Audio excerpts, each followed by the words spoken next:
ನಮಸ್ಕಾರ, ಶುಭೋದಯ ಪ್ರೀತಿಯ ವೀಕ್ಷಕರೆಲ್ಲರಿಗೂ ಸಂಕಲ್ಪ ಸತಿ ಕಾರ್ಯಕ್ರಮಕ್ಕೆ ಆತ್ಮೀಯ ಪ್ರೀತಿಯ ಸ್ವಾಗತ ಹೇಳ್ತಾ ಇರೋದು ನಾನು ಅನುಷಾ. ಸೊ ಮೊದಲನೇ ಬಾರಿ ನಮ್ಮ ಚಾನಲ್ ವೀಕ್ಷಿಸ್ತಿದ್ದೀರಾ ಅಂತಂದರೆ ಈಗಲೇ ಚಾನಲ್ನ ಸಬ್ಸ್ಕ್ರೈಬ್ ಮಾಡಿ, ನಮ್ಮ ವೀಡಿಯೋಸ್ನ ಲೈಕ್ ಮಾಡಿ. ಮನುಷ್ಯ ಅಂದಮೇಲೆ ಹಲವಾರು ರೀತಿಯಾಗಿರುವಂಥ ಸಮಸ್ಯೆಗಳು, ತೊಂದರೆಗಳು, ಕಷ್ಟಗಳಿಗೆ ಒಳಗಾಗಿರ್ತಾರೆ. ವಿವಾಹ ವಿಳಂಬ ಆಗ್ತಾ ಇರ್ಬೋದು, ಉದ್ಯೋಗದಲ್ಲಿ ಸಮಸ್ಯೆಗಳು, ಮನೆಯಲ್ಲಿ ಅಶಾಂತಿಯ ವಾತಾವರಣ, ಆರೋಗ್ಯದಲ್ಲಿ ತೊಂದರೆಗಳಿರಬಹುದು. ನಿಮ್ಮ ಯಾವುದೇ ರೀತಿಯಾಗಿರುವಂಥ ಕಷ್ಟಗಳು, ಸಂಕಷ್ಟಗಳಿದ್ದಲ್ಲಿ ಅಕ್ಷಯ ವೃಕ್ಷವನ್ನು ನೀವು ಬರ್ಮಾಡ್ಕೊಳ್ಳೋದ್ರಿಂದ ಈ ಎಲ್ಲ ಒಂದು ತೊಂದರೆಗಳಿಂದ ಕೂಡ ಶೀಘ್ರವಾಗಿ ನೀವು ಹೊರಗಡೆ ಬರ್ತೀರಾ. ಸಾಕಷ್ಟು ಜನ ಅಕ್ಷಯ ವೃಕ್ಷವನ್ನು ಬರ್ಮಾಡ್ಕೊಂಡ್ಮೇಲೆ ಅವರ ಜೀವನದಲ್ಲಿ ಯಶಸ್ಸು, ಒಳತನ್ನ ಕಾಣ್ತಾ ಇದ್ದಾರೆ. ಇದರ ಬಗ್ಗೆ ನಿಮಗೆ ಹೆಚ್ಚಿನ ಮಾಹಿತಿ ಸಂಪೂರ್ಣವಾಗಿ ತಿಳ್ಕೊಳ್ಬೇಕು, ಇದನ್ನು ಬರ್ಮಾಡ್ಕೊಳ್ಬೇಕು ಅಂತಂದರೆ ಸ್ಕ್ರೀನ್ ಮೇಲೆ ಕೂಡ ತಮಗೆ ಸಂಖ್ಯೆಗಳು ಬರ್ತಾ ಇದೆ. ಈಗಲೇ ಕರೆ ಮಾಡಿ ಇದ್ರ ಬಗ್ಗೆ ಮಾಹಿತಿಯನ್ನು ನೀವು ಪಡ್ಕೊಳ್ಬಹುದು. ಇನ್ನು ಪ್ರತಿಯೊಂದು ವಿಡಿಯೋಸಲ್ಲಿ ಕೂಡ ನಮಗೆ ಉಪಯುಕ್ತವಾಗಿರುವಂಥ ವಿಚಾರಗಳು, ಯಾವುದೇ ರೀತಿಯಾಗಿರುವಂಥ ಸಮಸ್ಯೆ ಇದ್ರೂ ಕೂಡ ಹೇಗೆ ನಾವು ಪರಿಹಾರಗಳನ್ನ ಮಾಡ್ಕೊಳ್ಬೇಕು ಅಂತ ತಿಳಿಸ್ಕೊಡುವಂಥ ಸ್ಪಿರಿಚುವಲ್ ಗುರು ಡಾಕ್ಟರ್ ವಿಷ್ಣುದತ್ತ ಗುರುಜಿಯವರಿದ್ದಾರೆ. ಬನ್ನಿ ಗುರುಗಳನ್ನ ಇವತ್ತಿನ ಕಾರ್ಯಕ್ರಮಕ್ಕೆ ನಾವು ಬರಮಾಡ್ಕೊಳ್ಳೋಣ. ನಮಸ್ತೆ ಗುರುಗಳೇ, ಕಾರ್ಯಕ್ರಮಕ್ಕೆ ಆತ್ಮೀಯ ಸ್ವಾಗತ. ಗುರುಗಳೇ, ಇದು ಒಂಥರ ಪ್ರಶ್ನೆ ಅಂತ ಕನ್ಸಿಡರ್ ಮಾಡೋದಾ ಅಥವಾ ಹೇಗೆ ಅಂತ ಗೊತ್ತಿಲ್ಲ. ಎಲ್ರಿಗೂ ಇದೊಂದು ಮೈಂಡಲ್ಲಿ ಬಂದಿರುತ್ತೆ ಅಂತಲೇ ಹೇಳ್ಬೋದು. ಈ ಇಲಿಗಳು ಕೆಲವೊಂದು ಮನೇಲಿ ಇದ್ದಾಗ ಔಷಧಿಗಳಿರುವಂಥದ್ದು ಸರ್ವೇ ಸಾಮಾನ್ಯ. ಆದರೆ ಕೆಲವೊಂದು ಬಾರಿ ಬಟ್ಟೆಗಳನ್ನ ಕಚ್ಚುವಂಥದ್ದು, ಸೀರೆಗಳು, ಪಂಚೆಗಳಾಗಿರ್ಬೋದು, ಅದೇನು ಆಹಾರ ಅಲ್ಲ ಅವಕ್ಕೆ. ಈ ವಯರ್ನ ಕಚ್ಬಿಟ್ಟಿರುತ್ತೆ, ಯಾವುದೊಂದು ಫ್ಯಾನ್ ವಯರ್ ಇರ್ಬೋದು, ಟಿ ವಿ ವಯರ್, ಅದನ್ನೇ ಕಚ್ಬಿಟ್ಟಿರುತ್ತೆ. ನೋಡಿದ್ರೆ ಇಲಿ ಕಚ್ಚಿದೆ ಅಂತ ಅಂದ್ಕೊಳ್ತೀವಿ. ಅದೇನು ಆಹಾರ ರೂಪವಾಗಿ ಅದಕ್ಕೆ ಹೊಟ್ಟೆ ತುಂಬಲ್ಲ, ಏನಿಲ್ಲ. ಬಟ್ ಯಾಕೆ ಈ ಥರ ಪದೇ ಪದೇ ಈ ಹೆಣ್ಮಕ್ಳದಂತೂ ಸೀರೆ ಆಗಿರ್ಬೋದು, ಪಂಚೆಗಳು, ಬಟ್ಟೆಗಳನ್ನ ಕಚ್ಬಿಟ್ಟಾಗಂತೂ ಭಾಳ ಬೇಜಾರಾಗುತ್ತೆ ನಮಗೆ. ಔಷಧಿಗಳನ್ನ ಇಟ್ಟಿರ್ತೀವಿ, ಆದರೂ ಕೂಡ ಉಪಯೋಗಕ್ಕೆ ಬಂದಿರೋದಿಲ್ಲ. ಯಾಕೆ ಈ ಥರ ಮಾಡುತ್ತೆ? ಅದರಿಂದ ಏನಾದರೂ ನಮಗೆ ಇಂಡಿಕೇಶನ್ಸ್ ಅನ್ನೋವಂಥದ್ದು ಅಥವಾ ಸಿಮ್ಟಮ್ಸ್ ಅನ್ನೋವಂಥದ್ದು ಗೊತ್ತಾಗುತ್ತಾ? ಏನು ಇದಿರಬಹುದು ಅಂತ ತಿಳ್ಕೊಳ್ಳೋವಂಥ ಒಂದು ಕುತೂಹಲ ಗುರುಗಳೇ. ಯಾಕಂದರೆ ಎಲ್ರಿಗೂ ಈ ಸಮಸ್ಯೆ ಆಗಿರಲ್ಲ, ಕೆಲವೊಬ್ಬರು ಫೇಸ್ ಮಾಡ್ತಾ ಇರ್ತಾರೆ. ಅವರ ಪರವಾಗಿ ಇದನ್ನು ಕೇಳ್ತಾ ಇದ್ದೀನಿ ಗುರುಗಳೇ. ಓಂ ವಿಶ್ವಾಸ್ಬೈ ನಮಃ. ಪ್ರೀತಿಯ ಬಂಧುಗಳೇ, ಈ ಪ್ರಶ್ನೆ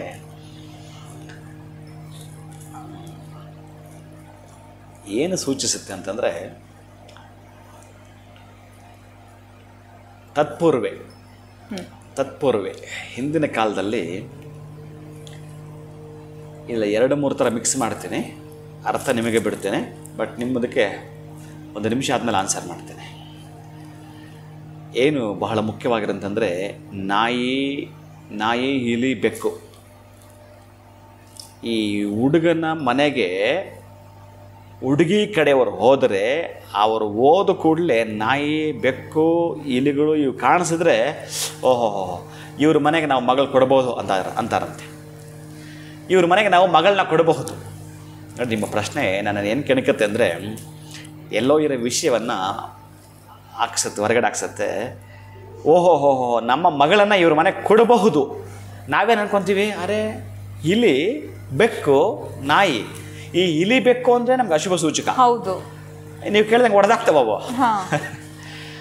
ಇನ್ನು ಬೆಕ್ಕಂತೂ ಬಂದ್ರೆ ಅಡ್ಡ ಅಂತಾರೆ, ಅಶುಭ ಶಕುನ, ಇವೆಲ್ಲ ನೀವು ಕೇಳ್ತೀರಿ.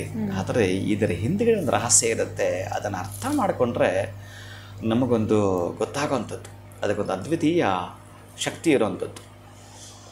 ಅದೇ ಮೊನ್ನೆ ಯಾವುದೋ ಒಂದು ಕಥೆಯಲ್ಲಿ ನಾನು ವಾಲಿ ಬಗ್ಗೆ ಹೇಳಿದ್ನಲ್ಲ, ವಾಲಿ ರಾಮರ ಬಗ್ಗೆ ಹೇಳಬೇಕಾದ್ರೇ ನಮಗೊಂದು ದಿನ ಬೇಕು, ಅಷ್ಟಿದೆ. ವಾಲಿ ಅಂದರೆ ಯಾರು, ಅಂಗದ ಯಾರು, ಅವನ ತಮ್ಮ ಸುಗ್ರೀವ, ಅವನ ಮಡದಿಗೆ ಸಂಬಂಧ ಏನು, ಯಾಕೆ ಹಿಂಗಾಯಿತು, ರಾಮ ಕೊಂದದ್ದಾದರೂ ಏನು, ಹಿಂಗಿರುತ್ತವೆ. ಅದರಲ್ಲಿ ನಮಗೆ ಗೋಚರ ಆಗೋದೇ ಕೆಟ್ಟದ್ದು. ನಾವು ಅಷ್ಟೆಲ್ಲ ಈ ಕ್ರೈಮ್ ಸ್ಟೋರಿ ಅಂದರೆ ಬೇಗ ನೋಡ್ತೀವಿ.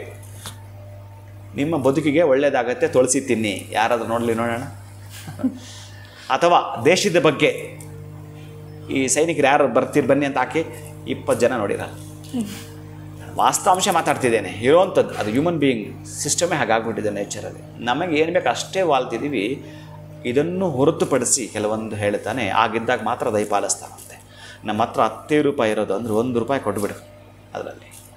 ಯಾಕಂದರೆ ಈ ಭೂಮಿಯನ್ನು, ಆಕಾಶವನ್ನು, ಈ ಗಾಳಿಯನ್ನು, ಅಗ್ನಿಯನ್ನು, ನೀರನ್ನು ಬಳಸಿಕೊಂಡಿದ್ದೀಯ. ಹಾಗಾಗಿ ಅದಕ್ಕೆ 1 ರೂಪಾಯಿ ಪೇ ಮಾಡು, ಯಾರೊಬ್ಬನನ್ನು ಕೇಳಿದಾಗ ಅಂತಲೇ ಹೇಳುತ್ತೆ.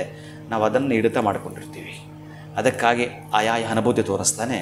ಆದರೆ ಈಗ ನೀವು ಕೇಳಿದ್ದ ಪ್ರಶ್ನೆಗೆ ಉತ್ತರ ಏನು ಅಂತಂದರೆ, ಈ ಬೆಕ್ಕು, ಇಲಿ, ನಾಯಿ ಇರೋ ಮನೆಗೆ ಯಾಕೆ ಮಗಳನ್ನು ಕೊಡಬೇಕು ಅಂತಂದರೆ, ಅವ್ರ ಮನೇಲಿ ದವಸದಾನ ಇರುತ್ತೆ ಅಂತ. ಇಲಿ ಎಲ್ಲಿರುತ್ತೆ ಹೇಳಿ? ಈ ದವಸದಾನ ಇರೋ ಕಡೆ ಇರುತ್ತೆ ಅನ್ನೋ ಸೂಚಕ ಅದು. ಈ ಮೂಟೆಗಳೆಲ್ಲ ಹೊಡೆದಾಕತ್ತೆ, ತಿಂದಾಕತ್ತೆ, ಅಂದರೆ ಇವ್ರ ಮನೇಲಿ ದವಸ ಧಾನ್ಯ ಬೇಕಾದಷ್ಟು ಇದೆ, ನನ್ನ ಮಗಳು ಬಂದರೆ ಇಲ್ಲಿ ಬದುಕ್ತಾಳೆ, ಇಲ್ಲಿ ಆಹಾರ ಧಾನ್ಯಗಳಿದ್ದಾವೆ ಅಂತ. 1830 ಆಹಾರ ಇಲ್ಲದೆ ಹಸಿವು ಬಾಯಾರಿಕೆಯಿಂದ ಸತ್ತೋಗಿದ್ದಾರೆ. ಎಷ್ಟೋ ಜನ ಈ ಪೂರ್ತಿ ಅವರ ದೇಹದಲ್ಲಿ ಮೂಳೆಗಳು ಕಾಣಿಸ್ತವೆ. ಆ ಸ್ಥಿತಿ, ಒಂದು ವಾರಗಟ್ಟಲೆ ಪ್ರಯತ್ನ ಪಟ್ಟಿರ್ತಾರೆ, ಆಹಾರ ಸಿಕ್ಕದೆ ಹಸಿವು ಬಾಯಾರಿಕೆಯಿಂದ ಸತ್ತು ಹೋಗಿದ್ದು ಪೀಳಿಗೆ ನಮ್ಮ ಮುಂದಿದೆ. ಇವತ್ತು ನಮ್ಮ ಹತ್ರ ತಿನ್ನಲಿಕ್ಕೆ ಬೇಕಾದಷ್ಟಿದೆ, ಏನೇನೋ ಇದೆ, ನೆಮ್ಮದಿ ಅನ್ನೋದೇ ಕಾಣಿಸಲ್ಲ. ಆದರೆ ನಾನಿವತ್ತು ನಿಮಗೆ ಹೇಳ್ತಾರೆ ಸಬ್ಜೆಕ್ಟ್ ನೀವು ಕೇಳುವಂಥದ್ದಕ್ಕೆ ಪೂರಕವಾಗಿ ಅವತ್ತು ಹಾಗೆ ಇತ್ತು.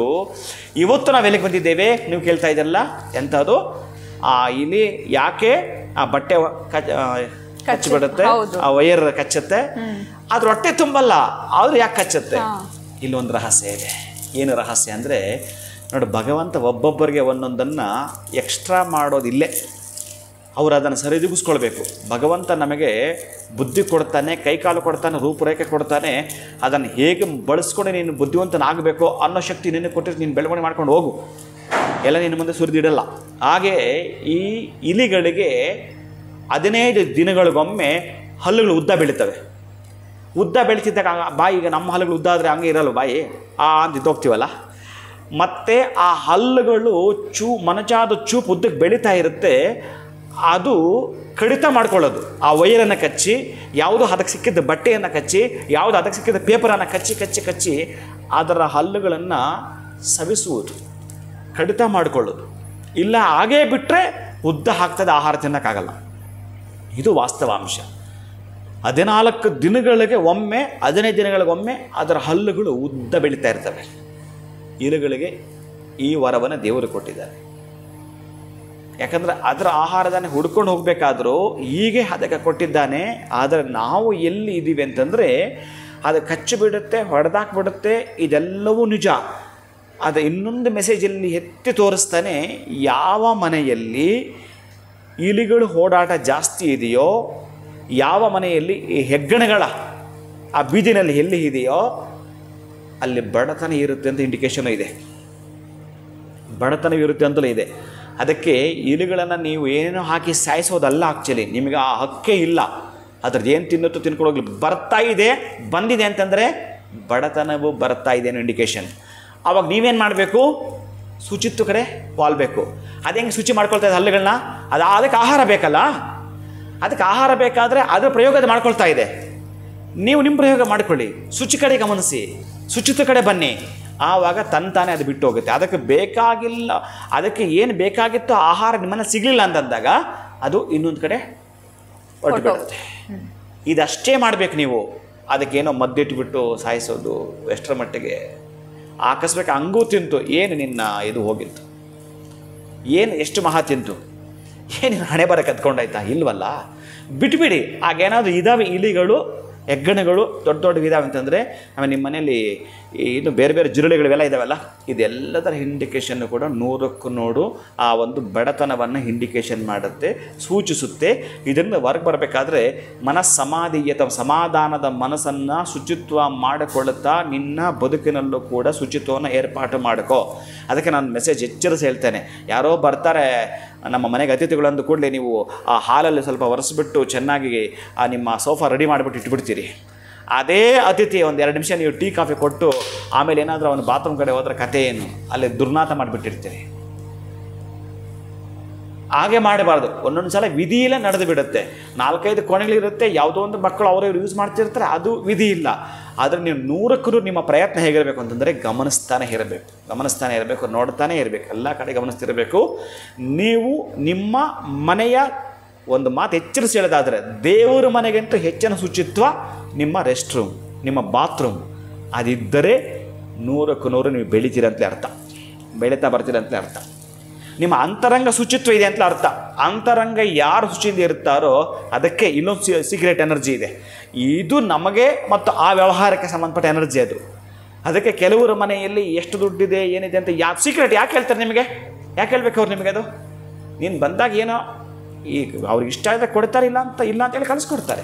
ಆದರೆ ಏನಿಲ್ಲ ಅಂತಂದರೆ, ನಮ್ಮನ್ನು ನಾವು ಸರ್ವಿಸ್ ಮಾಡ್ಕೊಳ್ಬೇಕಾದ್ರೆ ಆ ಇಲಿಗಳು ಹೇಗೆ ಸರ್ವಿಸ್ ಮಾಡ್ಕೊಳ್ತಾ ಇದೆ ನೀನು ಮಾಡ್ಕೋ ಅಂತ ಅದ್ರ ಇಂಡಿಕೇಶನ್. ಅದು ಹಾಳಾಯಿತು ಅಂತಲ್ಲ, ಈ ಪ್ರಪಂಚ ನೀವು ಹಾಳು ಮಾಡಿಲ್ಲ ಅಂದರೆ ಹಾಳಾಗತ್ತೆ, ಕೆಲವೊಬ್ಬರಿಂದ ಹಾಳಾಗ್ತಿರ್ತವೆ. ಅದಕ್ಕಾಗಿ ನೀವೆಷ್ಟು ಮಾಡಬೇಕು ಸಾಧ್ಯ ಆದಷ್ಟು ಹಾಳು ಆಗದಂಗೆ ಪ್ರಯತ್ನ ಪಡ್ತಾ ಬನ್ನಿ, ಸಮಾಜದ ಹೋರೆಕೋರೆಗಳನ್ನು ತಿದ್ದುತ್ತಾ ಬನ್ನಿ. ಈಗ ನಾನು ಹೇಳಿದ್ದೇನೆ, ನೀವು ಬೇಕಾದರೆ ಮತ್ತು ಗೂಗಲ್ಗೆ ಹೋಗ್ಬೋದು, ಇಲಿಗಳಿಗೆ ಹಲ್ಲು ಉದ್ದ ಬೆಳೀತವಾ, ಹೋಗಿ ಚೆಕ್ ಮಾಡಿ. ಅದಕ್ಕೆ ನಾನು ಯಾಕೆ ಹೇಳ್ತೀನಿ ಅಂತಂದರೆ, ಅದಕ್ಕೆ ಬೆಳೆಯುತ್ತೆ ಪಾಪ. ಇನ್ನೇನು ಮಾಡೋದು, ಅದಕ್ಕೆ ಆಹಾರ ತಿನ್ನಬೇಕು ಅಂದರೆ ಅದು ಉದ್ದ ಬಂದಾಗ ಕಟ್ ಮಾಡಿ ತಿನ್ನೋಕ್ಕೆ ಬರಲ್ವಲ್ಲ, ಅದು ಅಗೆಯೋಕ್ಕಾಗಲ್ವಲ್ಲ. ಅದಕ್ಕೆ ಆ ಹಲ್ಲು ಬೆಳೆಯೋ ಅಂತಲ್ಲ ಅಲ್ಲಿಗೆ ಕಟ್ ಮಾಡ್ಕೊಳ್ತಾ ಬರುತ್ತೆ. ಅದಕ್ಕಾಗಿ ಅದಕ್ಕೆ ಪೇಪರ್ ಸಿಗುತ್ತೋ, ಮತ್ತೊಂದು ಸಿಗುತ್ತೋ, ಇನ್ನೊಂದು ಸಿಗುತ್ತೋ, ಅದು ಈಸಿಯಾಗಿ. ಇದೇ ರೀತಿಯೇ ಗರುಡ, ಹದ್ದು, ಓ ರಾಮ, ಅದೊಂದು ಅದ್ಭುತ. ಅದು ಕೂಡ ಅಷ್ಟೇ, ಅದರ ಕೊಕ್ಕನ್ನು ಈ ಕಲ್ಲು ಬಂಡೆಗೆ ಕುಟ್ಟಿ ಸಂಪೂರ್ಣ ನಾಶ ಮಾಡಿಕೊಂಡು, ರೆಕ್ಕೆ ಪುಕ್ಕ ಎಲ್ಲ ನಾಶ ಮಾಡಿಕೊಂಡು ಮಲಗಿಬಿಡುತ್ತೆ. ಅದಕ್ಕೆ 30-32 ವರ್ಷ ಆದ ಕೂಡಲೇ ಇನ್ನೇನು ಸಾಯೋ ಸ್ಥಿತಿ. ಅದು ದೇವರು ಅದಕ್ಕೆ ಒಂದೇ ಅವಕಾಶ ಕೊಡೋದು, ಡೂ ಆರ್ ಡೇ ಸಿಚುವೇಶನ್ ಇದೆಯಾ, ಸತ್ತು ಹೋಗು ಅಥವಾ ಬದುಕು ಅಂತಂದರೆ ಹೇಗೋ. ಪಾಪ ಅದು 1 ತಿಂಗಳಿಂದ ಆಹಾರ ಬಿಟ್ಬಿಡುತ್ತೆ. ಆಕಸ್ಮಿಕ ಅದೆಲ್ಲೋ ಒಂದು ಕಡೆ ಬೆಟ್ಟ ಗುಡ್ಡು ಅಂಥ ಕಡೆ, ಆ ಗುಡ್ಡಗಾಡ ಪ್ರದೇಶದಲ್ಲಿ ಎಲ್ಲೋ ಒಂದು ಕಡೆ ಹವಿತುಕೊಂಡು ಅದಕ್ಕೆ ರೆಕ್ಕೆ ಪುಕ್ಕ ಕಳಚಿಕೊಂಡು ಆ ಕೊಕ್ಕನ ಅದಕ್ಕೆ ಕುಟ್ಟಿ ಕಲ್ಲಿಗೆ ಪುಡಿ ಮಾಡಿಕೊಂಡು ಅದರ ನಾಶ ಮಾಡ್ಕೊಂಡು ಇರುತ್ತೆ. ಇನ್ನು ಕೆಲವಿರ್ತಾವಲ್ಲ, ಅದು ಬಂದು ಆಹಾರ ತಂದುಕೊಟ್ರೆ ತಿನ್ನುತ್ತೆ, ಇಲ್ಲ ಹಾಗೆ ಇರುತ್ತೆ. ಅಂಥ ಸಂದರ್ಭ ಮನುಷ್ಯನು ಕೂಡ ಅದಕ್ಕೆ ಇಂಥ ಸಂದರ್ಭ ಬಂದಾಗ ನಾವು ಹೇಗೆ ಎದ್ದೇಳಬೇಕು ಅಂತಕ್ಕಂಥ ಪ್ರಯತ್ನಶೀಲರಾಗಿ ಇಲ್ಲೊಂದು ಉತ್ತರ ಇದೆ. ಆಗ ಮತ್ತೆ ಅದರದ್ದು ಯಾವಾಗ ಅದರದ್ದು ಉದ್ದ ಆಯಿತು, ಅದನ್ನು ನಾಶ ಮಾಡಿಕೊಳ್ತಾ 30-32 ವರ್ಷ ಆದಮೇಲೆ ಮತ್ತೊಂದು 32 ವರ್ಷ ಬದುಕುತ್ತೆ. ಅದು ಹೊಸದಾಗಿ ಬರುತ್ತೆ, ಇನ್ನೊಂದು ತಿಂಗಳೆಲ್ಲ ಹೊಸದಾಗಿ ಅದಕ್ಕೆ ಕೊಕ್ಕು ಬರುತ್ತೆ, ರೆಕ್ಕೆ ಪುಕ್ಕ ಬರುತ್ತೆ, ಮತ್ತೆ ನವಚೈತನ್ಯ ಬಂದುಬಿಡ್ತು.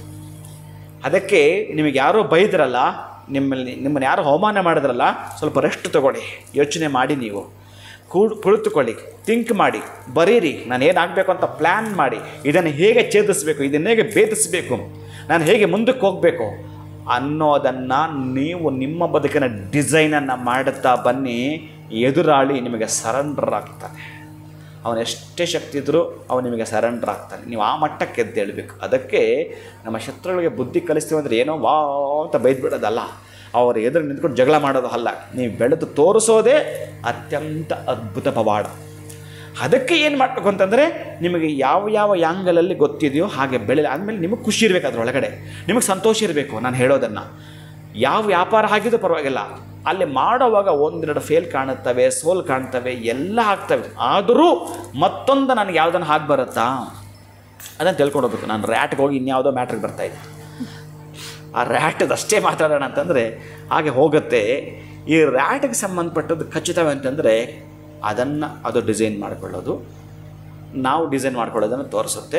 ಇನ್ನು ಅದಕ್ಕೆ ಭಗವಂತ ಈ 84 ಲಕ್ಷ ಜೀವರಷ್ಟು ಅದಕ್ಕೊಂದು ಅವಕಾಶ ಕೊಟ್ಟಿದ್ದಾನೆ, ಅದು ಬದುಕುತ್ತೆ. ಈ ಭೂಮಿ ಮೇಲೆ ನಾವು ಬದುಕಬೇಕಷ್ಟೆ.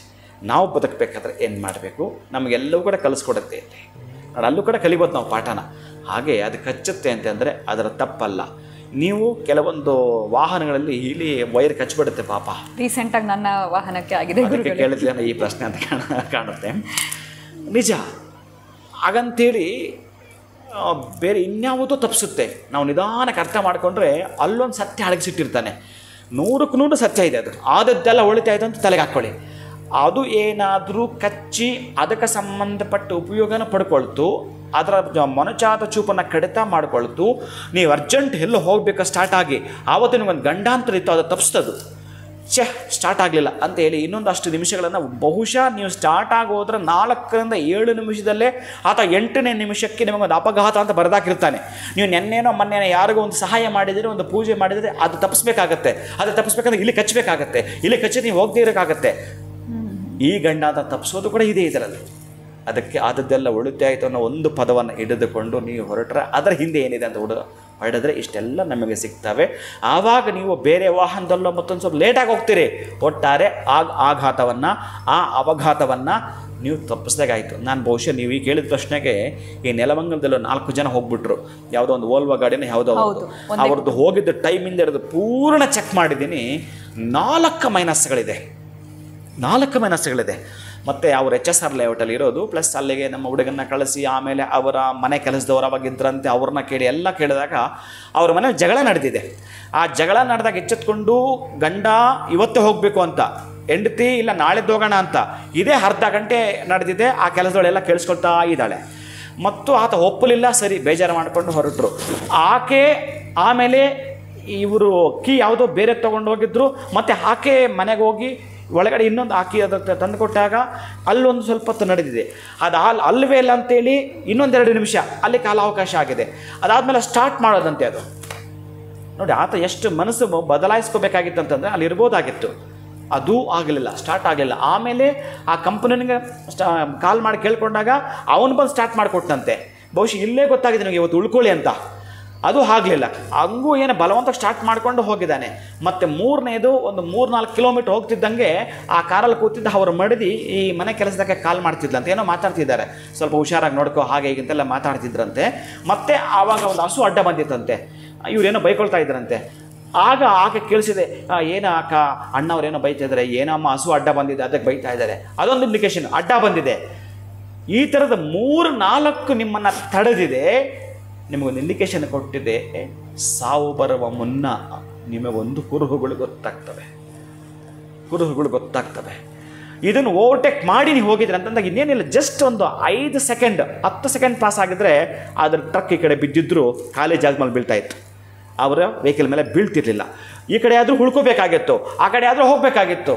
ಇಲ್ಲ ಅಂದರೆ ಅವರಿಗೆ ಅಲ್ಲಿ ಬರೆದಿತ್ತು. ಇದೊಂದು ಚಾಪ್ಟರ್, ಇದನ್ನು ನೆಕ್ಸ್ಟ್ ಮಾತಾಡೋಣ. ನಾನು ಯಾಕಿದನ್ನೆಲ್ಲ ನಿಮಗೆ ಹೇಳ್ತೀನಿ ಅಂತಂದರೆ, ಈ ಎದೆಗಳಿಂದ ಇಷ್ಟು ಉದ್ದ ಆಯಿತು, ನಿಮಗೆ ಉದ್ದ ಅನಿಸಿದ್ರೆ ನನ್ನ ಕ್ಷಮಿಸಿ, ಆದರೆ ಹೋಗ್ತದೆ ವಿಷಯ, ನಾನು ಏನೂ ಮಾಡೋಕ್ಕೆ ಬರಲ್ಲ. ಅದಕ್ಕಾಗಿ ಸ್ವಲ್ಪ ಎಚ್ಚೆತ್ತುಕೊಂಡು, ನೀವು ನಿಮ್ಮ ಕಾರನ್ನು ಕಚ್ಚಿದ್ದಕ್ಕೆ ಕೇಳ್ತಿರೋ ವರ್ಷ ಅಂತ ನನಗೆ ಗೊತ್ತಿರಲಿಲ್ಲ, ಪಾಪ ಹೌದೇನೋ ಅಂತ ಅಂದ್ಕೊಂಡಿದ್ದೆ. ಆದರೆ ಕಾರದ ಕಚ್ಚಿದ ಮೇಲೆ ಎಷ್ಟು ಕೇಳ್ತಾ ಇದ್ದೀರಿ, ಆದರೆ ಹೊಳಿತೆ ಆಯಿತು ಅನ್ನೋದನ್ನು ಅಂದುಕೊಂಡು, ಅದಕ್ಕೆ ಪ್ರತಿಯೊಂದಕ್ಕೂ ತಾಳ್ಮೆನೇ ಬೇಕು. ತಾಳ್ಮೆ ಅನ್ನೋದು ಏನು ಅನ್ನೋದನ್ನು ನೀವು ಮತ್ತೊಂದು ಸಬ್ಜೆಕ್ಟಲ್ಲಿ ಕೇಳ್ತೀನಂದರೂ ಅದಕ್ಕೆ ನಾನು ಹೇಳ್ತೀನಿ, ಅಷ್ಟು ತಾಳ್ಮೆ ಬೇಕು. ತಾಳ್ಮೆ ಇದ್ದರೆ ಏನಾಗುತ್ತೆ, ಕೋಪ ಇದ್ದರೆ ಏನಾಗುತ್ತೆ, ಇದು ಕೂಡ ನಮ್ಮ ಜೀವನಕ್ಕೆ ರಹಸ್ಯವಾಗಿರತಕ್ಕಂಥ 2 ವೆಪನ್ಸ್. ಅದ್ರ ಬಗ್ಗೆ ಕೂಡ ಮಾತಾಡ್ತೀನಿ ನನ್ನ ಪ್ರೀತಿಯ ಬಂಧು. ಖಂಡಿತ ಗುರುಗಳೇ, ಎಲ್ಲೋ ಒಂದು ಕಡೆ ಇಲಿಯಿಂದ ಸಾಕಷ್ಟು ಅವಾಂತರಗಳು, ತುಂಬ ಜನ ಬೈಕೊಳ್ಳುವಂಥದ್ದು, ಔಷಧಿಗಳು ನೀಡುವಂಥದ್ದು ಸರ್ವೇ ಸಾಮಾನ್ಯ. ಬಟ್ ಏನೇ ಆದರೂ ಆಗೋದೆಲ್ಲ ಒಳ್ಳೆಯದಕ್ಕೆ ಅನ್ನೋ ಮನೋಭಾವದಲ್ಲಿ ನಾವು ಇರಬೇಕಾಗತ್ತೆ. ಜೊತೆಗೆ ಇಲಿಯ ಹಲ್ಲುಗಳು ಬೆಳೆಯುತ್ತೆ ಅನ್ನೋದು ನನಗೆ ಗೊತ್ತಿರಲಿಲ್ಲ. ಈ ಒಂದು ವಿಚಾರದ ಮುಖಾಂತರ ಇವತ್ತೊಂದು ಹೊಸ ವಿಚಾರ ತಿಳ್ಕೊಂಡಂಗೆ ಆಯಿತು ಅಂತಲೇ ಹೇಳ್ಬೋದು. ಸಾಕಷ್ಟು ಜನಕ್ಕೆ ಗೊತ್ತಿರಬಹುದು, ಆದರೆ ಅದು ಯಾಕೆ ಕಚ್ಚತ್ತೆ ಅನ್ನೋಂಥದ್ದು ಕೂಡ ಈಗ ಗೊತ್ತಾಯಿತು ಅಂತಲೇ ಹೇಳ್ಬೋದು. ಸಾಕಷ್ಟು ಅದ್ಭುತವಾಗಿರುವಂಥ ವಿಚಾರಗಳು. ಜೊತೆಗೆ ಜೀವನದಲ್ಲಿ ನಮಗೆ ತಾಳ್ಮೆ ಅನ್ನೋಂಥದ್ದು ಹೇಗೆ ಇರಬೇಕು, ಸ್ವಚ್ಛತೆ, ಮನಸ್ಸಿನ ಸ್ವಚ್ಛತೆ ಅನ್ನೋಂಥದ್ದು ಹೇಗೆ ಇರಬೇಕು ಅನ್ನೋದ್ರ ಬಗ್ಗೆ ಕೂಡ ತಿಳಿಸ್ಕೊಟ್ರಿ ಗುರುಗಳೇ. ಧನ್ಯವಾದಗಳು, ನಮಸ್ಕಾರ. ಹರೇ ಶ್ರೀನಿವಾಸ. ಸೊ ಗುರುಗಳನ್ನ ಜಸ್ಟ್ ಒಂಚೂರು ಕೇಣಕಿ ಪ್ರಶ್ನೆಯನ್ನು ಮಾಡಿದ್ರೆ ಸಾಕಷ್ಟು ವಿಚಾರಗಳು, ಜೊತೆಗೆ ನನಗೂ ಕೂಡ ಪ್ರಶ್ನೆಗಳು ಅನ್ನೋಂಥದ್ದು ಸಿಗುತ್ತೆ ಮುಂದಿನ ವಿಡಿಯೋಸ್ನಲ್ಲಿ ಕೇಳೋದಕ್ಕೆ ಅಂತಲೇ ಹೇಳ್ಬೋದು. ಇವತ್ತು ಗುರುಗಳು ತಿಳಿಸ್ಕೊಟ್ಟಂತಹ ವಿಚಾರ ತಮ್ಮೆಲ್ಲರಿಗೂ ಇಷ್ಟ ಆಗಿರುತ್ತೆ ಅಂತ ಭಾವಿಸ್ತೀನಿ. ನಮಸ್ಕಾರ.